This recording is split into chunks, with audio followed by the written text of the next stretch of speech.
This is about defending democracy. This is no longer Democrats versus Republicans. What do you want your kids to believe in? There must be give and take.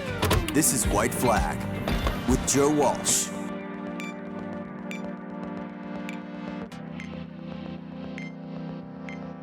Hey, I feel like I ought to apologize to everyone who follows me and has been following me on Twitter or anywhere these last 3 or 4 days. I want to apologize for being singularly focused on what's happening to Israel. I can't remember the last time I got so caught up and so wound up in an issue, in an event, in a development, that's all I could talk about. It is all I could think about.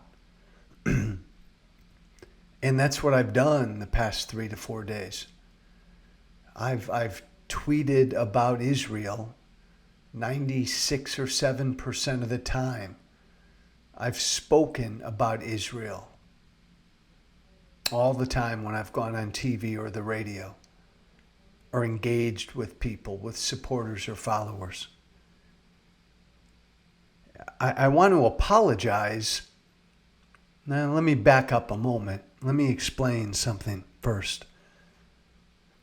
I love Israel. I'm not Jewish. I'm a Roman Catholic kid. I have always been a fervent, unyielding supporter of the state of Israel. I wish as a younger man I could have fought for and helped defend Israel. I would like to retire and die in the state of Israel. I have real seriously thought about trying to get my way, find my way over to Israel right now and help Israel defend itself as Israel fights for its very existence. And I think there are a lot of people who don't understand that. I think there are so many people who don't understand that around the world, or just don't give a fuck, or don't give a damn, or don't care. Israel is fighting for its very existence. Every single neighbor in the neighborhood in which Israel lives wants to destroy Israel. You imagine living in a neighborhood where every one of your neighbors is pledged to your destruction. There I go again. I've always been extremely pro-Israel. When I was in Congress, I prided myself on being the very most pro-Israel member of Congress. I'm not everybody's cup of tea when it comes to Israel. I'm off the charts, extremely pro-Israel. I don't believe in the two-state solution. I do not believe you can have peace with neighbors who do not believe you have a right to exist. I believe that the Arabs and Muslims who live in Israel are way better off and happier and more prosperous than Arabs and Muslims who live in all the surrounding countries. I support a one-state solution, Israel. And I wrote about that when I was in Congress, 10, 11 years ago. I'm extremely pro-Israel. And these last 3 to 4 days have really gotten to me, impacted me, hurt me. I suppose at another time I'll get into why I'm so pro-Israel. It's a moral, it's a democracy thing. It's a philosophical thing. It's a religious thing. It's all of that wrapped in one. I'll get into that another day. But because I've been so all consumed, and it hasn't been this way for a while, where I've gotten so caught up in an issue, and you've seen kind of the old Joe Walsh grab my musket and fight for what I believe in. And I have spent the past 3 to 4 days on every platform I can be on, fighting for the state of Israel, defending the state of Israel,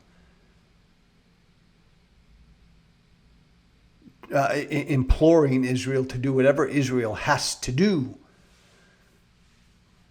to exist and survive, to retaliate against Hamas, these animals, these butchers, this evil.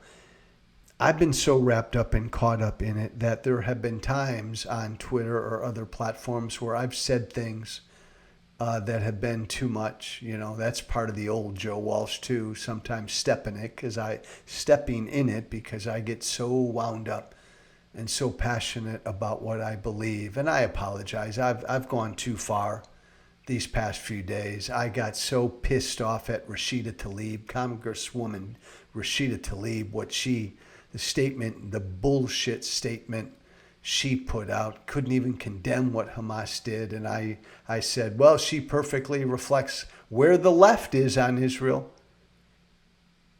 And I got called out on that, and I apologize for that, because the entire left does not hate Israel. The entire left is not anti-Israel. There have been times these past 3 or 4 days where I've gone too far in my advocacy for the state of Israel, and I apologize. And I apologize for getting so wound up. Now, the entire left is not anti-Israel, but I'll tell you what, hopefully this has opened everybody's eyes that anti-Semitism, hate for Israel, hate for Jews, what makes anti-Semitism so uniquely dangerous and uniquely ugly is that it is found on the far left and the far right, on both the far left and the far right. And I've spent plenty of time the last number of years, 5, 6, 7 years, calling out anti-Semitism, hatred of Jews on the far right. Well, you know what? Since Hamas did what they did these past 3 to 4 days, we've seen plenty of anti-Semitism and hate for Jews and hate for Israel on the far left. Both. And it's important that we call out anti-Semitism no matter what our politics are and no matter where anti-Semitism comes from.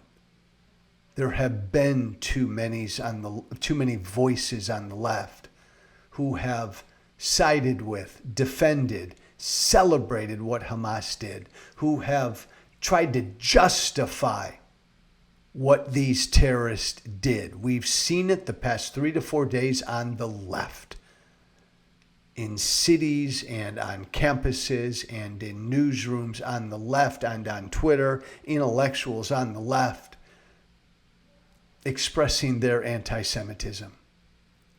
And I implore my Democratic friends to call it out. I apologize. This has moved me. I love the state of Israel. And I apologize when I've gone over the line these last few days defending the state of Israel. I'll try to be better. I really will. God bless. Thank you. Thanks for listening. Be brave. Thank you for listening. Remember to listen, share, and follow White Flag with Joe Walsh on Apple Podcasts, Spotify, and everywhere great podcasts are found. And be sure to leave a 5-star review. This has been White Flag with Joe Walsh.